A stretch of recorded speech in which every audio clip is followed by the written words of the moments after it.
And we believe that the best vehicle that exists today, it might be different in 10 years, I don't know, but the best vehicle right now is a mobile app, because that's like the device that we're all using all the time. Most of our habits, positive or negative, are in some way connected to that device nowadays.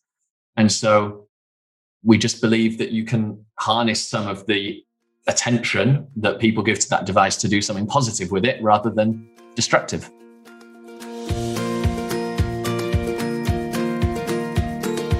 Hey teachers, it's Tim here and welcome back to the Topcast, episode number 236. I'm so glad that you are spending some time with me today. It's always great fun. I really enjoy putting these episodes together and I so value the time that you put in to listening to us and learning from us and hopefully implementing some of the ideas that we share in these episodes. Remember that you can always leave us a review if you're feeling so inclined, either over on Facebook at our Top Music Teaching page, or by following the instructions at topmusic.co/iTunes.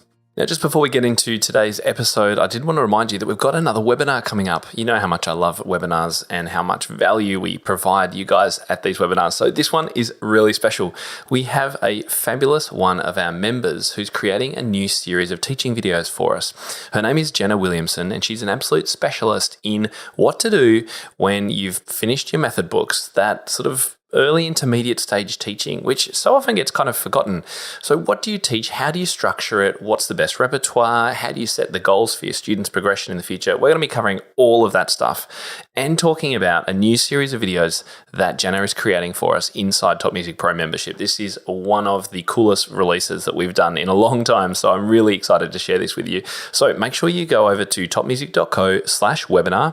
Save your seat, and remember that, of course, we'll share the recording with you if you can't make it live, but come along live because Jenna's going to be answering so many questions that we've already been getting from teachers on this topic. It's going to be great fun.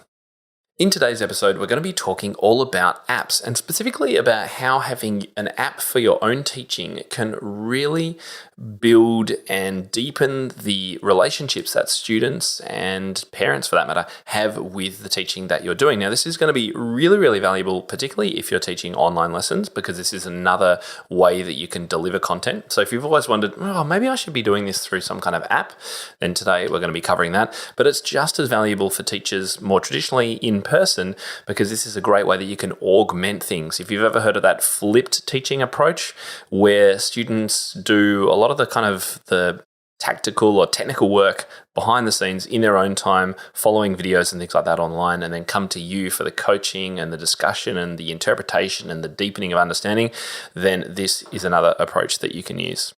My guest today, his name is Dan Harvey, and he's the co-founder and chief relationship officer at Passion.io. And Passion.io is a drag-and-drop, no-code app creation platform for coaches, music teachers, personal trainers, and knowledge entrepreneurs who want to monetize their skills online with their own mobile app.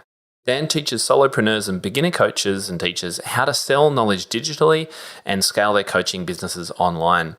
He covers everything from mindset training, sales, to digital marketing and course creation. And prior to founding Passion.io, Dan was the drummer in the band Dog Is Dead. And we're going to be talking about that a little bit later. But welcome to the show, Dan Harvey.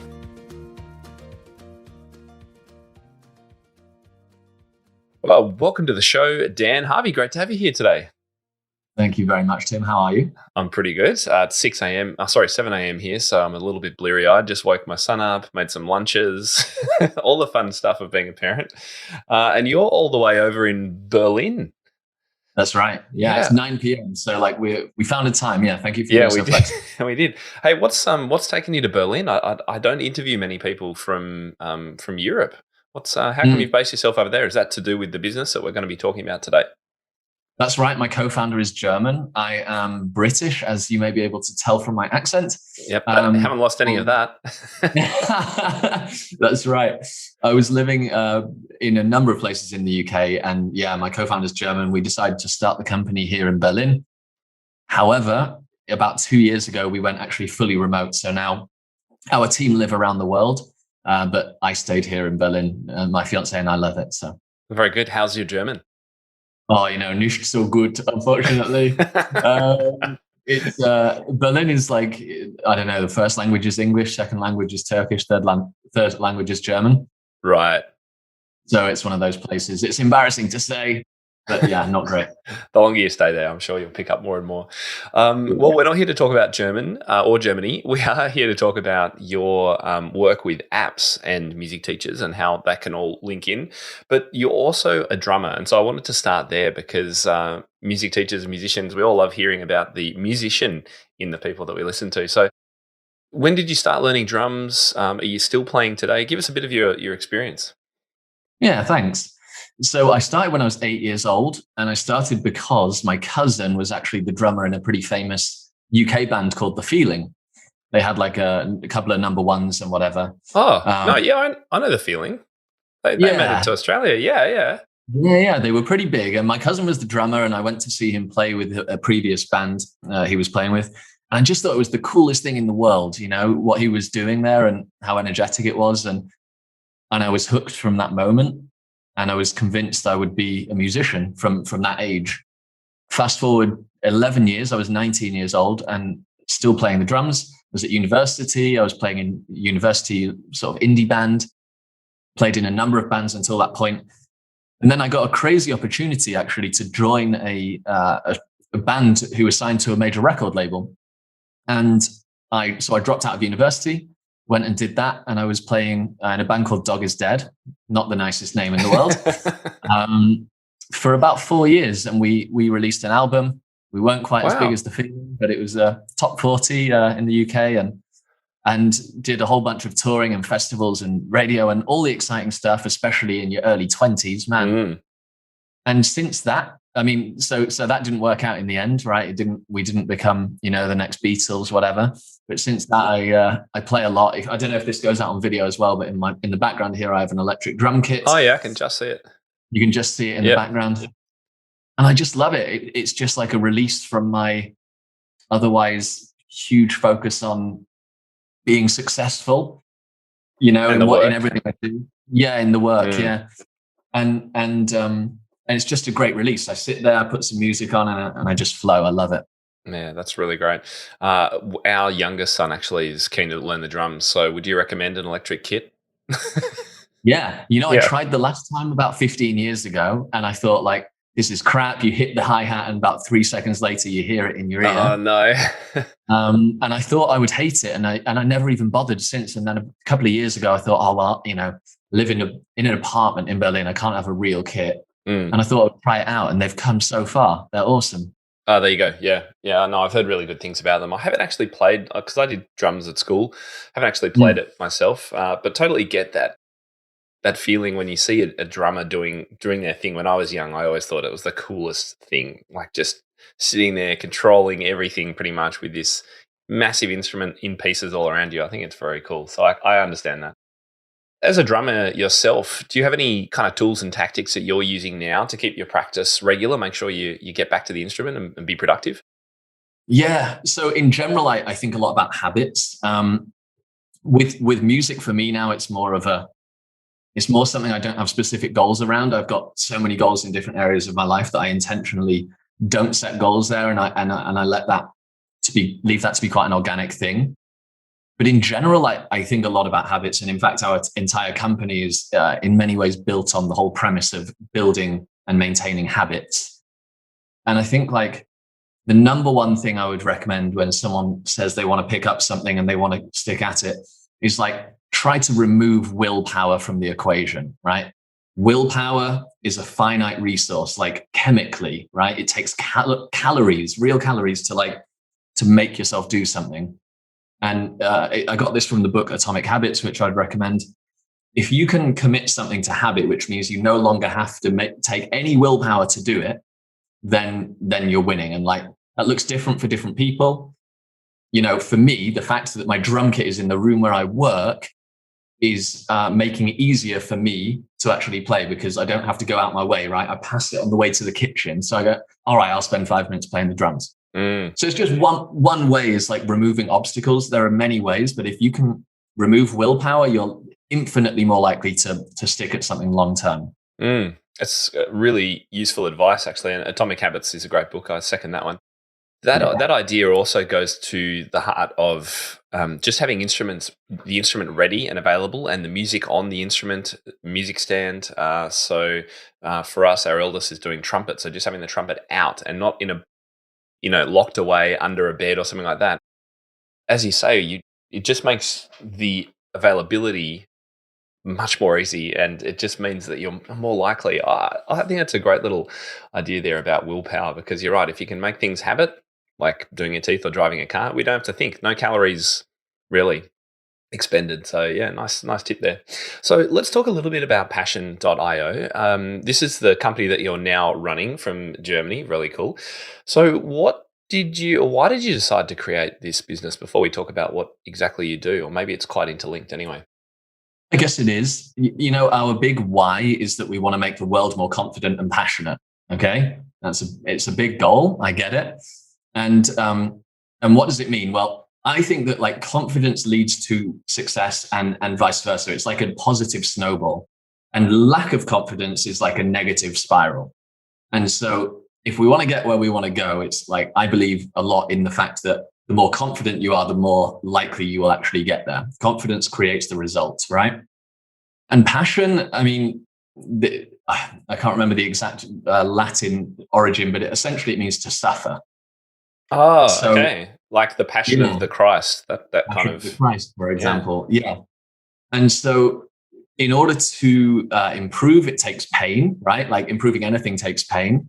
And it's about like embracing that pain, like knowing that that's a good thing and that growth is a good thing.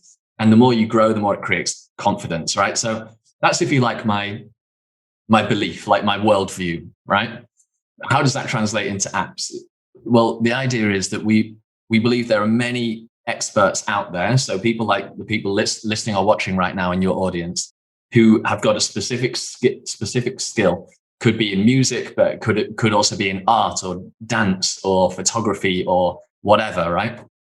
And we believe that they are an incredible vehicle to help the world become more confident and passionate. And if we can give them the tools, the information, and the mindset that they need, then these experts, these coaches and teachers and trainers, they can sort of deliver that vision, and if we can help them, then that's pretty rewarding for us. And our platform aims to do that, gives people the tools, information, and mindset they need. And we believe that the best vehicle that exists today, it might be different in 10 years, I don't know, but the best vehicle right now is a mobile app, because that's like the device that we're all using all the time. Most of our habits, positive or negative, are in some way connected to that device nowadays. And so we just believe that you can harness some of the attention that people give to that device to do something positive with it rather than destructive. Now, you're a pretty young guy. How old are you, Dan? 28. You make me feel old. How long have you been running this enterprise for? So I've been doing this about 4.5 years. Okay. And my co-founder was actually working on it for about a year before that. Okay, so 23, 24-ish. Yeah. For you, yeah. So, I mean, this is you've got big dreams, right? That's a big mission, which I really love, by the way. I think it's fantastic. Did you have an experience when you were younger? I mean, we've talked a little bit about your drumming experience and the band and things like that. Did something else happen during those early years to kind of set you up on this path for starting this really at quite a relatively young age with such a big vision? Yeah, I think, that's a good question. I think there's two things. One is when I was in the band, we were, let's say, we weren't as successful as we wanted, but we were probably in the top 1%, right? Let's face it, there's many bands out there trying to make it. And we were able to like earn a living, which again, most bands are not able to unless they're doing covers and stuff. And at the same time, I saw that you can be playing on big stages at Glastonbury and all these different music festivals, and you can still be like really struggling for cash, right? I could not live as an adult. As a student, sort of, I could live on that money, but like today, I couldn't live on that. So the first experience was like, it's hard for creative and like artistic people to earn money doing what they love. It's just hard. The second experience, and it shouldn't be, by the way, because like we give so much to the world, and we shouldn't need to do something that we don't enjoy to earn a living. So that's the first. Then the second is actually between these two experiences, these bookshelves of me being a musician and running this business, I founded a completely different kind of business, which was in the property industry. It was only for a couple of years or a year and a half. But in that experience, I came across, I grew so much.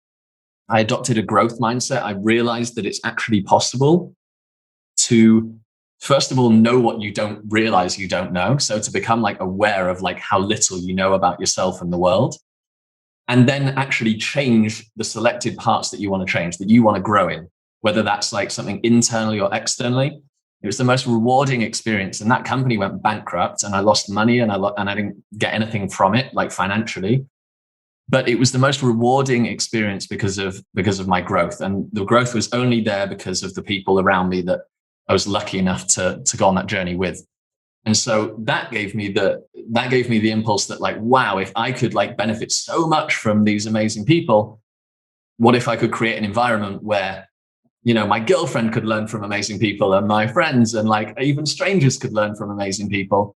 And it just made me realize how much an inspiring person can change the way you see the world and change the course of your life.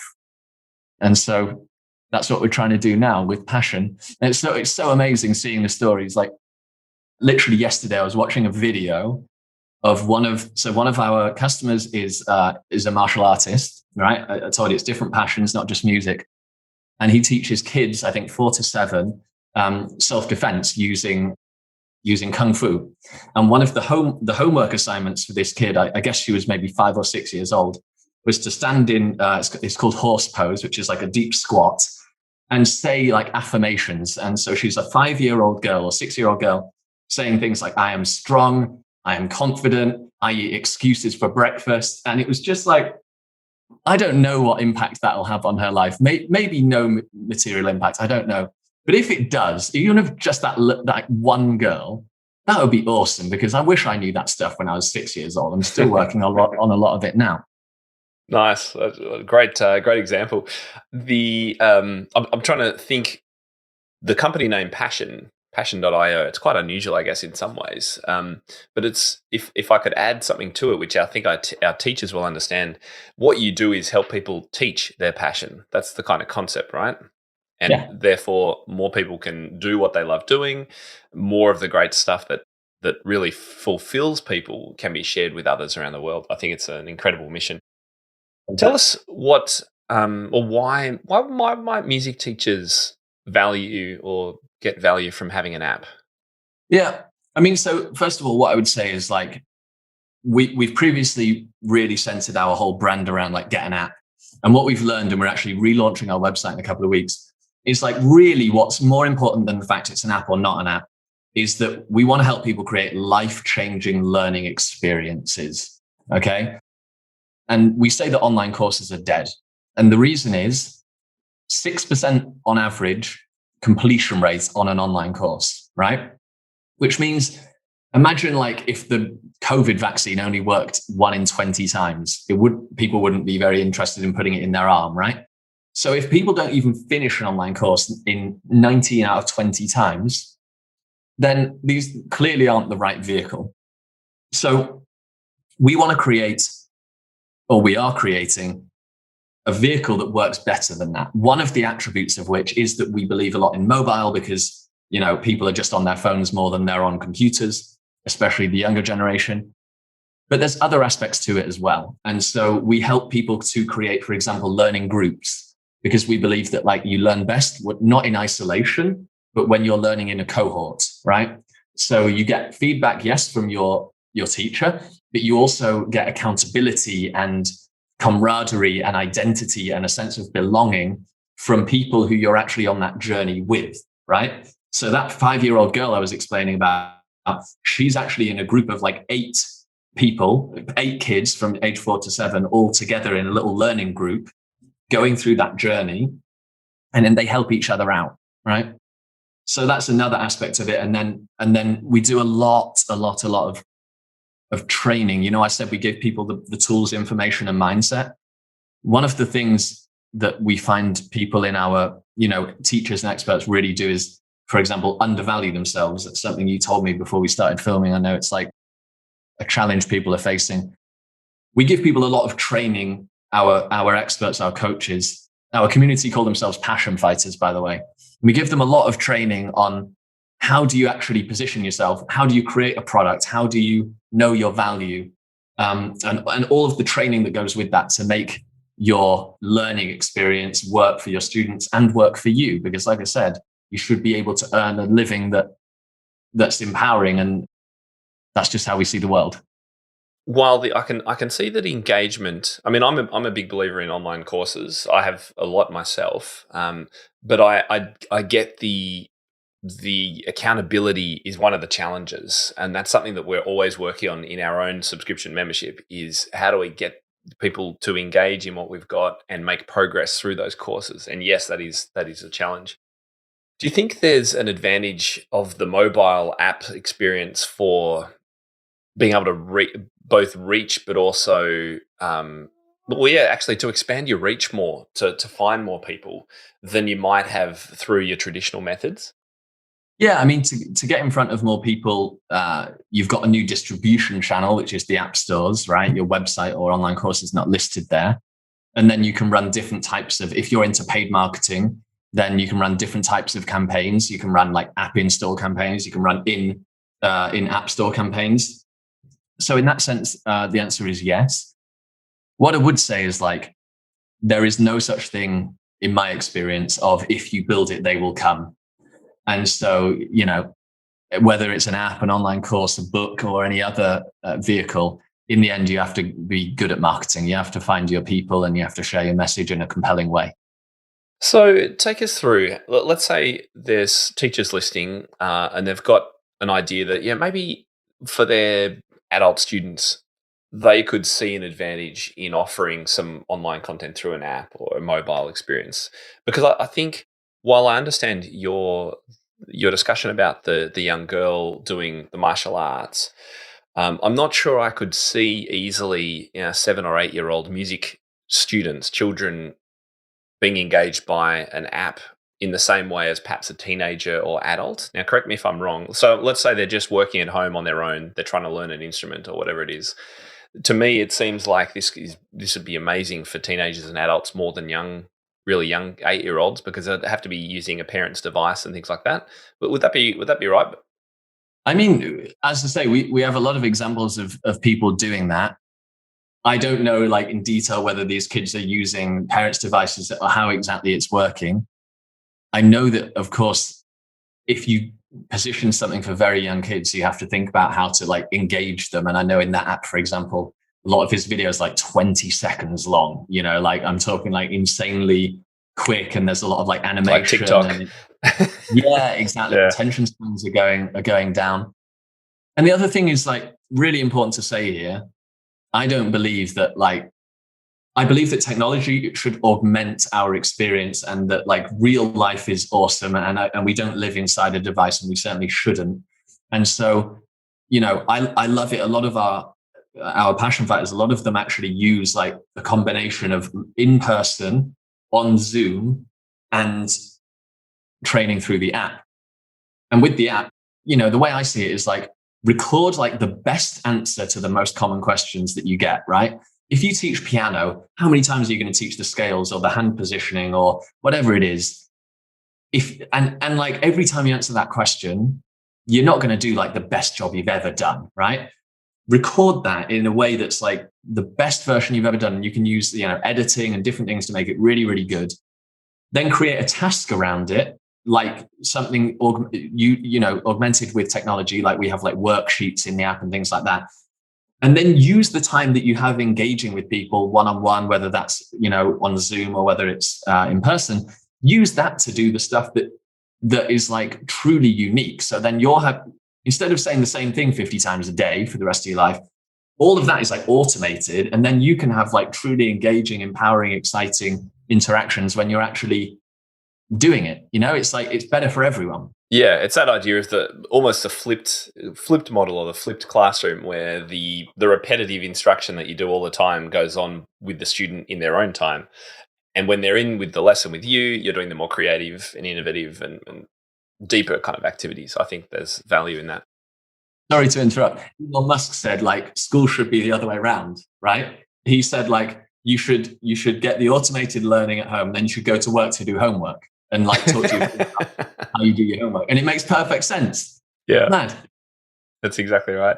So let's say someone signs up for passion.io, one of our music teachers. How would it look? How would they go about this experience of building apps? Because for most people, the concept of building an app sounds absolutely terrifying and expensive. Yeah.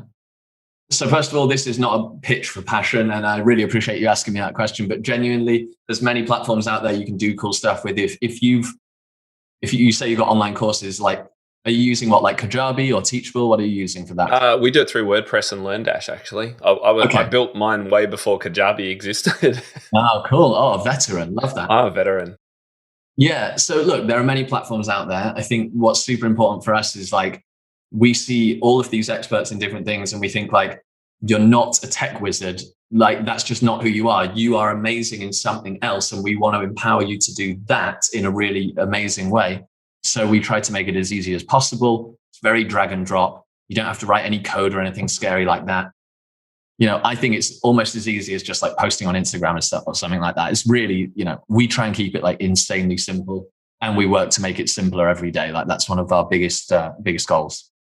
Let's say, I keep wanting to try and put it into context. Let's say a teacher knows they've got a really strong skill in teaching a particular age or a particular style or something like that. They know that they get the same questions over and over in their live lessons. So what they could do is start recording videos and training that can help teach those things and augment the students' learning, and say, just jump on the app when you get home tonight. There's a few exercises here which is going to help you with that. Is that the kind of way that you would see it for the music teachers who are listening? Because you've got a couple of options here, because otherwise there's the other people in your audience who I think have just gone all in with the app, and that's the main way that they teach. So maybe personal trainers or whatever it is. Does that make sense? That kind of there's a couple of ways of doing it. Yeah. So for the people listening, you can check out Presto Music app. I don't know exactly how, like the link or whatever, but it's one of the apps on our platform that's from a music school in the UK, actually, called Presto Music. I don't know their business model in detail, but there are actually many options, right? There's one thing you could do where it's like you can create like a digital only offering. And of course, the benefits there are you're no longer tied to local people, right? And also you're no longer trading time for money, because you have like an automated thing, and people can buy it from anywhere and do it in their own time. And that works really well. You can then do like a hybrid between that sort of completely hands-off thing, but it's also still completely online. So you can do something where you have, like, as you said, like the most common questions, and like quite often people create like a boot camp or like a specific like set of like lessons one after the other inside the app. And then they augment that with, weekly group coaching calls or weekly one-on-one one-on-one calls or whatever it is. And then you've got like the more like in-person stuff, which is a bit more like what you described as well. People, they use it just as an additional benefit to the people that they teach one-on-one. And what's nice as well is you can upsell from one to the other. You can take like that digital only thing, that's maybe your cheapest offer, and then you can say, hey, if you want more support, get this. And if you want to do it in person and get even more support, or you want to be in the mastermind group or whatever, then so you can create that journey, right? I've really noticed in the last year with the pandemic how the mindsets of teachers has completely shifted. Now that we're all thrown into this online teaching experience, a lot of them coming back now are going, well, what is the best way for me to teach? Also, both in student outcomes, but also for me as a teacher, what do I enjoy most, and what suits my lifestyle the best? So I can see value in the idea of this, an app, being another opportunity for teachers to augment, as you say, their offering for their studios. It could be an app, it could be a Kajabi or a website or whatever it is. But it's great to be talking with you, Dan, because this is an area which I haven't explored with my audience before, and I know it's going to spark a few some people to go, oh yeah, maybe I can see that kind of working because I've got this group here, or maybe I do workshops on the weekends or whatever it is. So yeah, I think that hybrid model for education generally is only going to become more common. Have you seen that over in Europe as well? Yeah, 100%. I can tell you, like almost a year ago today, we're recording this in March 2021. And almost a year ago when the pandemic first hit, we'd already been growing for about a year before that, like really strongly. But then when lockdown hit, it fell off a cliff. Nothing was working. People were leaving. Everyone was freaking out. And then there was about a week of like everyone sort of frozen. And then I think it was March 23rd, our business exploded, and it has continued to since that. And I think while the pandemic, of course, has had unimaginable negative consequences, it's also caused people to reframe how they want to spend their time and also reframe what's possible for them.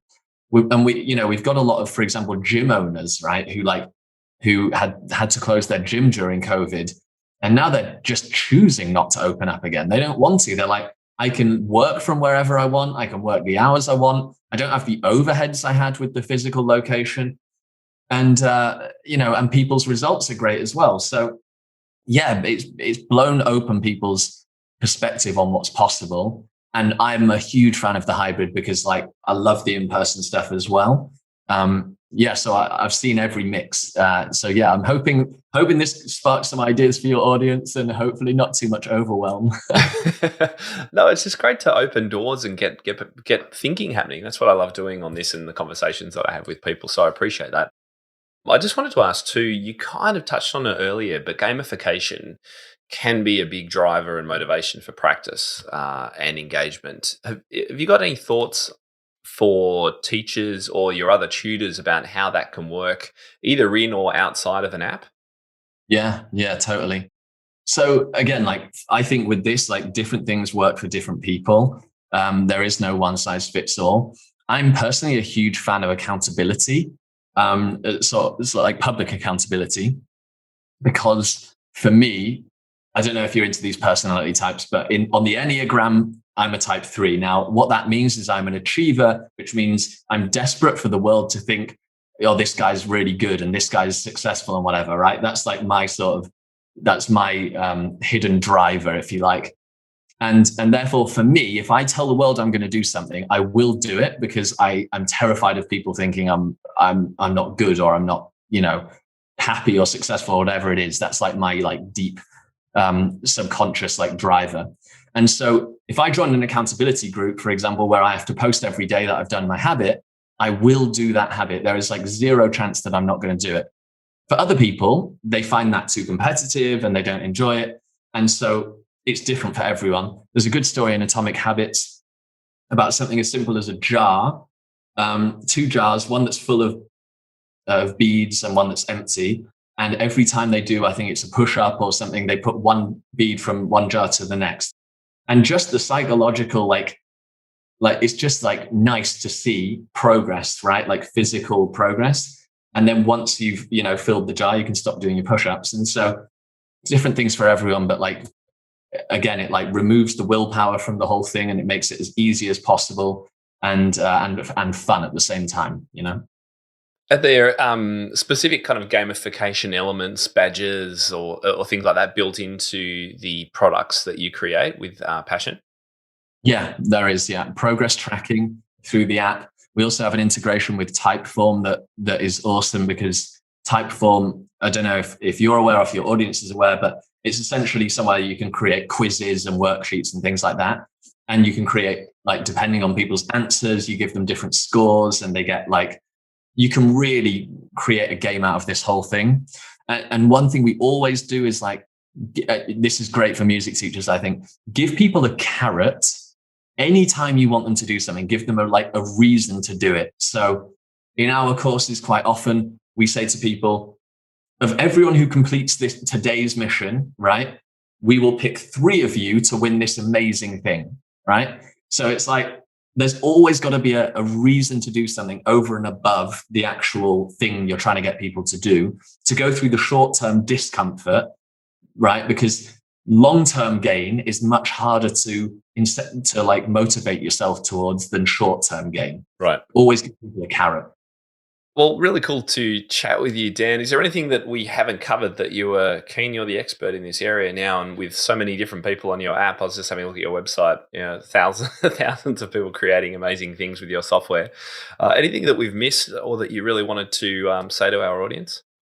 I just want to say, like, you're having, to your audience, like, you guys are having unimaginable impact on the people that you help, over and above the specific thing you're teaching, whatever instrument that is. Like, the discipline, the mindset, the confidence, like, the impact you're having on these kids and adults is just awesome. The world needs people like you. And thank you for doing it. I know it's not always easy, and it's not always like the most financially fulfilling thing to do. And I know that people don't always give you the thanks and gratitude that you deserve, but you're doing it and you're having such an impact. So yeah, I want to say thank you for that. Fantastic to hear. We really love hearing that as music teachers. Where can people find out more about you and your work, Dan? Yeah, we created a page for you and your listeners because I thought you might, if you want, I can share this. And we've got a page that's got a podcast I recorded with the founder of Presto Music School, because that's going to be relevant to you guys. He's a music teacher, he's created an app. So I put that on a page. And I also put a link to a free training that I give that outlines like the 3 key steps that someone who's like running any type of offline or like time for money business to transition that into something that's more passive. It's a free training. I don't hold anything back. It's all in there. And then, of course, if you want to join Passion, then you can. There's a discount in that training to join, but there's no requirement. You could do it on any platform. Yeah, and so is it all right if I share that with you? Yeah, dope. What's the link? We'll put it in our show notes as well. Cool. It's passion.io/top, TOP. Fantastic. Nice and easy. Passion.io/top. Go there, check out what Dan's doing. He's got a fantastic mission, an amazing company, and really thank you for coming on the show today, Dan. You're very welcome. Thank you for your time. I really loved it. I hope today's show has given you some insight into the potential for app creation for your business. Now, it's not going to suit everyone, I understand that, but it's definitely something to consider because there is only going to be more and more app use in the future. I mean, we're all addicted to our phones as it is. So to have the data exactly where your students and their parents are, sorry, not just the data, but the content that you're creating can be a huge benefit. So definitely go and check out what Dave offers and how that could become a part of your studio offering. Now, next week on the podcast, we're hanging out with Laura and Dave. Now, Laura and Dave are from a company called LessonMate. So, picture this. Your student fails to show up. It's 3:30. They're meant to show up. You wait till 3:35, 3:40, still not here. They've missed their lesson. They haven't told you. Now, what do you do? What does your policy say you're going to do? Next week, we're going to unpack everything to do with makeup lesson policies and how you can be rid of them, no joke, once and for all, using LessonMate. I can't wait to share that episode with you, and we also have a fantastic offer for you, so make sure you check it out next week. I'm Tim Topham, and you've been listening to the Topcast from topmusic.co. I'll speak to you again soon. For more information about this episode and to find out how to enhance your own teaching, visit topmusic.co. You'll find everything you need for your studio, from lesson plans to cheat sheets, quick win teaching ideas, and guides on how to build your teaching business. Plus, you'll be connected to a global community of the world's top music teachers. And when you're ready, join hundreds of other teachers around the world by becoming a Top Music Pro member and get access to all our bonus content and flagship courses. And don't forget to follow topmusic.co on social media and subscribe to this podcast wherever you listen to it. That's all for today. We'll see you in the studio.